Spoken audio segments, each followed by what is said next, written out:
Hey everybody, Tony D with a hot take, and I have to be very careful with this hot take how I word things because YouTube has this algorithm and they flag things even if you are, shall we say, a normal person talking about a very abnormal event.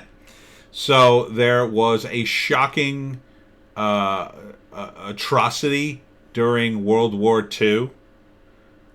It begins with an H, and I probably can't say it without getting this video flag, so I won't say it. But a survey finds shocking lack of knowledge amongst millennials and Gen Z about this particular event. And probably, when you get right down to it, World War II in general. 63% of those surveyed did not know about these 6 million people. I will say people, because again, these are hot button words for the algorithm, I'm assuming, because, but there's a group of people who were attacked mercilessly during World War II, and they weren't the only ones, but they were the primary target. They were murdered in the event, and some people think that the numbers are under 2 million. Those surveyed did not know it was 6 million. Look, when you get into the millions, how much do the numbers really matter when you get right down to it? But yes, I mean, there's more than ample evidence to prove all this stuff. There are whole museums dedicated to this. And, those who do not remember history are doomed to repeat it. So it's very important that we teach young people about real history.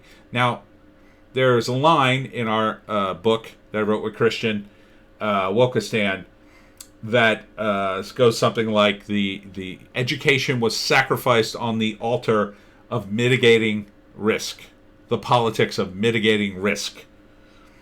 And what that means is everybody's so worried about offending people, they're not willing to do the hard work and look at hard things like this event in World War II. I mean, World War II itself is hard to look at. And this event in particular is probably the worst one. Although, quite frankly, there's one in Japan that it gives me nightmares just thinking about it. But it did not involve that many people. But, anyhow, I digress. This is a horrific atrocity, and it needs to be acknowledged. And you have even YouTube, I'm talking like an idiot instead of just talking like a normal person, saying the words that I would need to say to describe these things, because YouTube is so paranoid about people who deny this event that they're willing to sacrifice anybody who talks about this, even in a historical context.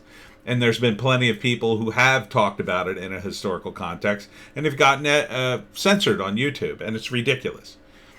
If YouTube really wanted to help people and educate them, they would allow freedom of expression on their platform, total freedom of expression, with very few. Obviously, if somebody's just posting commercials nonstop, that's annoying. But, there's always going to be people, and now they're on a BitChute, by the way, that say horrible things, but you shout them, you say to them, screw you, you're wrong. There's all this evidence.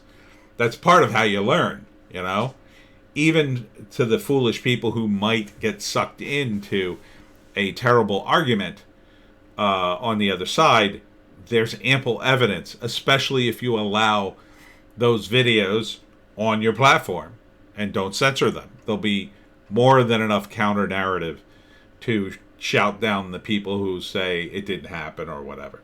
Those people are, and we have people like that all through society. I mean, what are you going to do? You're going to censor the Flat Earth Society? How about the people who believe in that lizard people run the government, or that we didn't go to the moon? I mean, people believe in conspiracy theories. Most people, though, I think they're like me to a certain extent, and we all sort of think that, I guess. But you look into conspiracy theories for a while, and maybe you find one or two that sound pretty cool, and you start drilling down, but eventually you realize, well, there's no proof here. And, in the case of, say, something like September 11th, there are conspiracy theories that are pretty wild, but then there are some inconsistencies. There's some things that were probably covered up by the government, but they're not, there's not a giant cabal. There's just certain things we don't totally know and weird things that happened that some people point to and go, see, well, it must be a different explanation. Not necessarily. It could be that, the people who examined the area at the time just screwed up. Wrote down the wrong thing. I mean, that does happen. So, and I hate to talk this way, but I mean, YouTube gives me no other choice, really. So,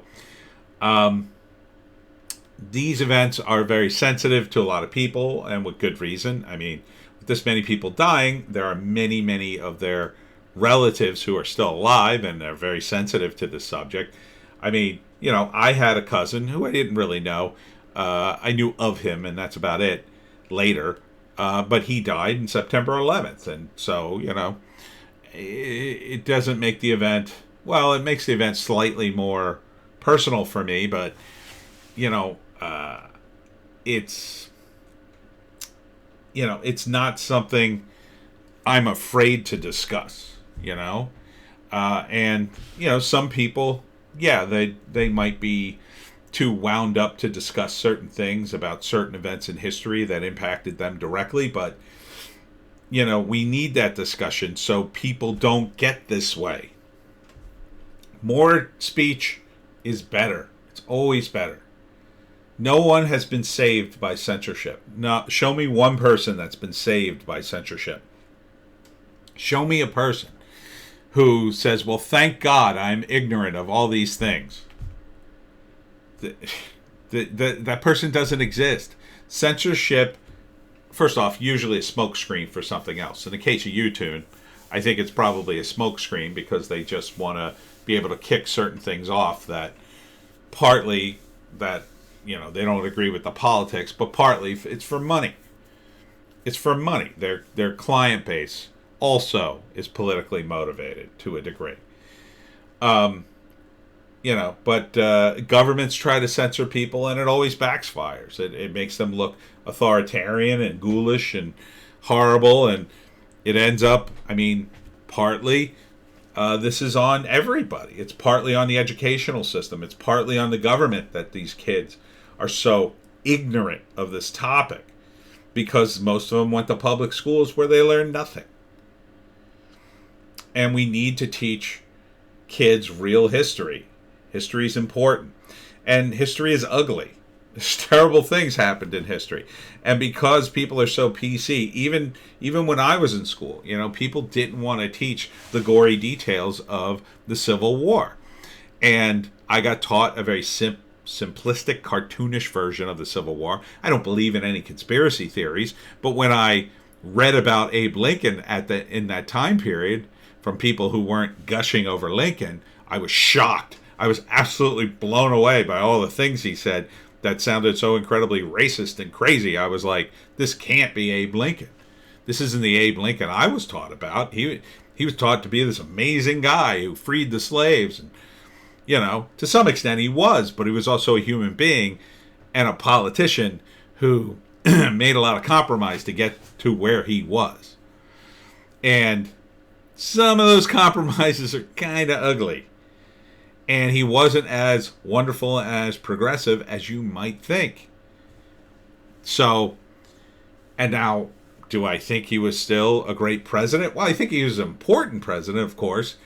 But great is a relative term the only great president I think really was Washington. Washington was a great president, in my view. He really only made one major mistake, but beyond that, he was a great president. Most of the other guys, they were pretty good. But, you can't compare a guy like Washington. He could have been king, and he turned it down. So, when you turn down power, that to me is a sign of greatness. It's a sign that you're so amazing that you don't need the power. That you wield a different kind of power. That you're so popular that people love you, and that gets you somewhere. And I think that's the case with Washington. But getting back to this, we need to teach people. We need to teach people about this event and so many others. And it may be an ugly teaching. People may get upset. The students may go home and all rattled, like, oh, I learned this today, and the parents may come in. But we can't back off from that. If we do, we end up with ignorant, entitled idiots who don't know anything. And then they decide communism could work and riot in the streets.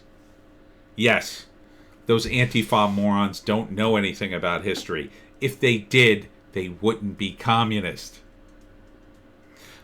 So anyhow, I can't even read you half this article thanks to YouTube's crazy deletions, and I don't know if this will be a BitChute exclusive, but we shall see when I post it.